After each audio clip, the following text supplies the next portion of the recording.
Let's talk about a couple of words about fibers. It's well known that we are not eating enough fiber. What are the consequences? Well, the World Health Organization released a report last month looking at the problem of fiber intakes, and their verdict, and this was a huge body of data that they analyzed, was unambiguous. We do not eat enough fiber. 9 out of 10 people don't eat enough fiber. They think that the dosage range should be somewhere between 20 and 30 grams a day.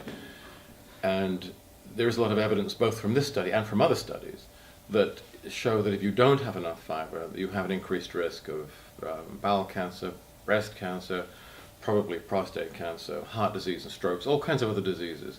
In fact, the risk of premature, which means avoidable death, is increased by, I think, 30%. Not having enough fiber in the diet is very bad for you. But that's a very general statement. Let's try and break it down. The World Health Organization talks about fiber in general, but there's many different types of fibers. And some of them, such as cellulose, the lignins, don't seem to have much of an effect. They simply pass through the body without being metabolized or having any biological effects at all, really. It's pretty obvious now that the fibers that really are important are the prebiotic fibers. They are the ones that modulate the microbiome, moving it in a generally healthy direction. You don't need 40 grams of those.